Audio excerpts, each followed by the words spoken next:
Salute, my Quick Classics friends, and good morning. Today's lecture is on the Roman Empire, technically the first half of the Roman Empire. I should clarify a few things about the timeline here. Uh, Generally, the first part of the Roman Empire is known as the Principate and is from 31 BC until AD 284. And it is so called the Principate because the common title, that is, for the Roman emperors at this time was Princeps. The second portion of the empire was known as the Dominate, and this period extends from 284 until the fall of the Western Empire in 476. And it was so called because the common title was Dominus, which is a sort of nod to the eastern influences of the day from places like Persia and the Near East, where that title had been common, of course, Lord. But the imperial era begins, of course, with Caesar Augustus. And Augustus, of course, had returned, being given all these titles by the Senate, and all in all was a pretty capable administrator. He ushered in something known as the Augustan Renaissance, which was a kind of hearkening back to the original Roman tradition and values of the regal period, including the religion of Rome in its sort of indigenous, I suppose, context. Although he himself was a devotee of the god Apollo, he thought that it was important for Rome to go through this sort of refurbishment. And this included a number of building projects, and it also included the national histories and epics such as Virgil's Aeneid that we talked about in one of the lectures, and also national histories like that written by Livy. This period of growth in Rome during the end of the first century BC and throughout the first century AD was part of the Pax Romana, or the Peace of Rome, which I'll talk about in just a moment. But I should probably say a couple of things about the emperors that followed. I won't talk about all of them. Tiberius, of course, is the emperor that followed Augustus and was a fairly decent administrator. Collectively, the emperors of the first century AD were known as the Julio-Claudians because they had some sort of connection to the family of Julius Caesar. Um, Kind of a mixed bag. Like I said, there were some good ones, and then you had some that were certifiable wackos, like Nero and Caligula. Caligula once appointed his horse consul, just to give you some insight into his brain pan.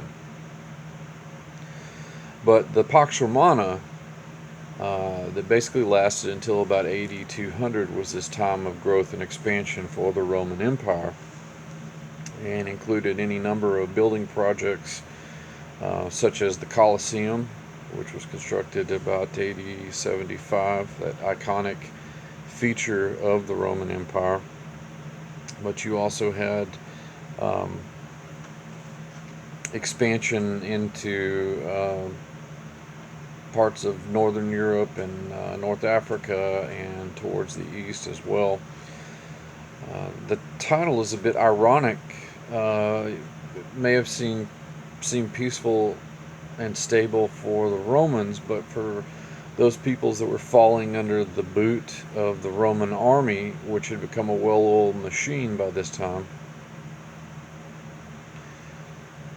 it was not so peaceful, as evinced by such conflicts as the Jewish-Roman War that took place from AD 66 to 70 and ended in the destruction of the temple, uh, Again, it's one of those things where it depends on what perspective you're looking at it. From the Roman perspective, it was this time of peace and expansion that was good for Rome. Um, be that as it may, there are some other interesting things that are taking place, of course, during this time. In the 1st century AD, the spread of Christianity will begin. Now, you sort of have to backtrack to the Augustan period to take a look at the birth of Jesus around 4 BC. Of course, Judea at the time is under the auspices of Rome, and it's likely the census of Quirinius that is the backdrop for the census mentioned in the traditional Christmas story in the New Testament. And Jesus' birth, his life, his ministry, of course, kick off this religion, Christianity, which the world had never seen the likes of at that point, and arguably still has not, as it is the major religion in all its branches in the world today. But Rome, that is the Roman Empire at this time, is also an interesting tapestry of religious movements. Now you have the traditional kind of Roman religion, which you'll see largely in the Italian peninsula proper, and in pockets throughout the empire, especially on a private level. Rome, of course, is thoroughly Hellenized by this time. The Romans may have conquered the Greeks militarily, but the Greeks conquered them culturally in many ways, and that included the absorption of many of the Greek gods and their rites. The mystery religions were very popular during the imperial period, and they came from all parts of the empire, but especially from the Greek lands, and they included sects that were devoted to Dionysus, to the Eleusinian mysteries, to Attis and Kabil from Asia Minor, and the cult of Isis and Osiris from Egypt, and of course Mithra from Persia, which was very popular amongst the Roman army. You have these Mithraea that the archaeologists have found throughout the empire, particularly where Roman garrisons were stationed. And so there was this very colorful tapestry of Roman religion that developed during the course of the empire. And some embers of it continued to burn even after public paganism was beginning to die out and be replaced by Christianity. But we'll get to that in our next lecture. But continuing on with this Pax Romana period, you also had the 2nd century AD was really kicked off by a round of rulers known as the 5 Good Emperors. We won't go into all of them, but you'll recognize names like Hadrian and Marcus Aurelius. Hadrian was, of course, you probably know him by Hadrian's Wall in northern Britain, and Marcus Aurelius, you're likely familiar with him through movies like Gladiator, although they didn't depict that exactly historically. Marcus Aurelius wrote a book of his philosophical musings called the Meditations, which you can access. It's public domain.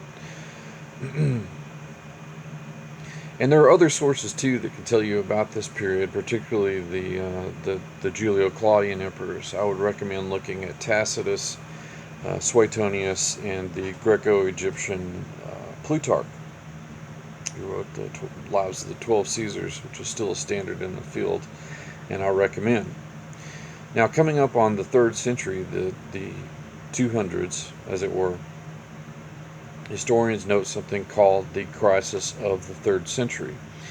And it was something that almost took the Roman Empire apart.